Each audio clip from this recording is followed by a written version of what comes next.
Greetings and salutations, everyone. It's been a little bit, of time here. Oh, I'm all the way back here in Sector 1. Brilliant.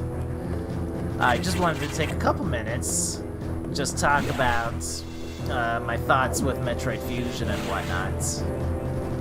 But glad to have finished the game. I did finish it at least before Dread got released, so that was good news. But Fusion has always been one of the more interesting Metroid games for me. It's not necessarily like one of my favorite games to play, but that's not to say I hate the game. It's just it's pretty different. So, a point of example here, like me and my youngest brother, we both love Metroid Prime. And that is without a doubt. We would go head over heels for a Metroid Prime remake or remastered. Doesn't matter which one it is, just take either one.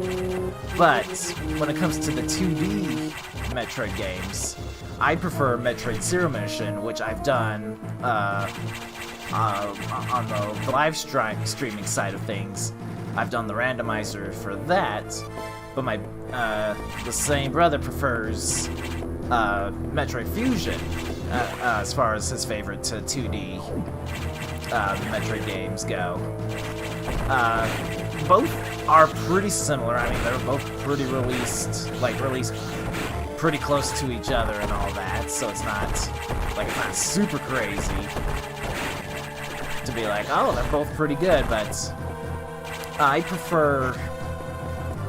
So he prefers kind of the slower pace that Metroid Fusion has, what's kind of like sort of objective-based. You still do a lot of exploring on your own, like trying to find like the security panels to unlock doors for the data rooms kind of deal. He also prefers the type of wall jumps, which I can't really do with the space jump because I have it. But he prefers the jump once off the wall and then you gotta find another wall to jump off of. Whereas I prefer Metroid Zero Mission, where I can just jump up the same wall continuously if need to be. But it's definitely a matter of preference. I see the appeal of Metroid Fusion's like jumping style. I just like when you grew up playing like the Metroid Zero games, we're just combining two different ones there. But Metroid Zero Mission and the Mega Man Zero games, I'm used to having to climb up the same wall to get to the cool places. You know, I want to be where the cool kids are at.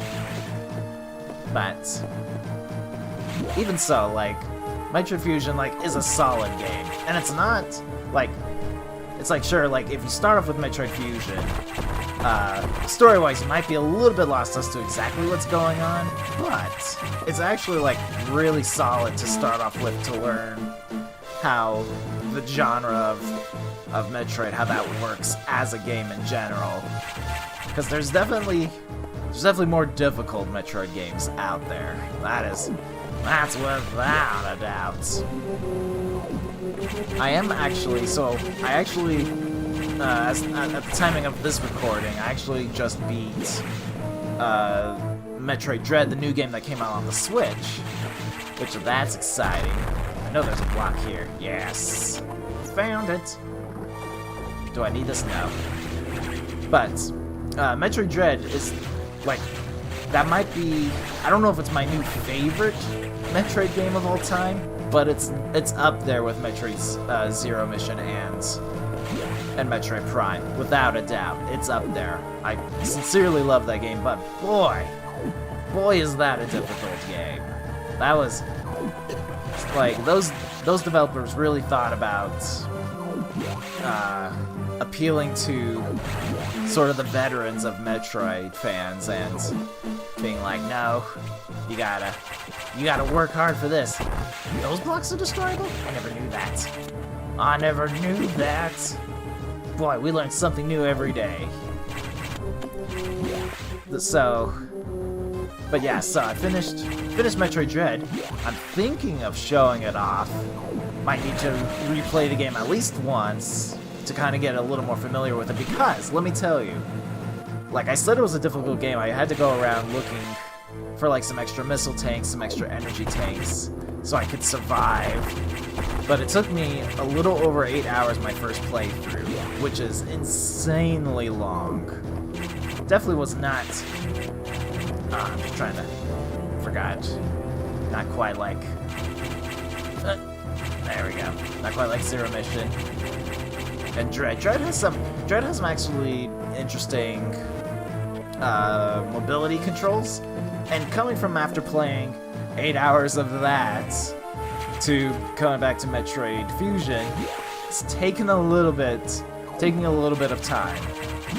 And that's something I could explain more later on about mechanics of Dread. Not that they're bad, but they are different. Just gotta dumb myself down a bit, as it were, here. But yeah, I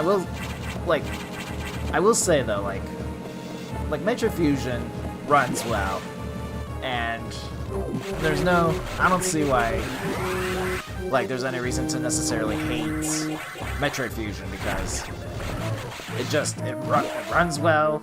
You just can see what you're going to do. Now I know there's going to be... Yes! Perfect. Oh, Power Bomb expansion. Been finding all sorts of upgrades here. Like, it's actually pretty impressive how little upgrades you actually need to beat the game, even in like a casual setting. But there are so many items to go looking around for out there. So many. Just a ton. I will say... Oh, so I'm stuck now in this room because I'm activating this cutscene, as it were. But because I've beaten the game now, like, it shows up each sector, how many upgrades are available in each section. So it's, as you can see, I'm still missing quite a bit. Quite a bit. Was it each section or is it overall total? I forget.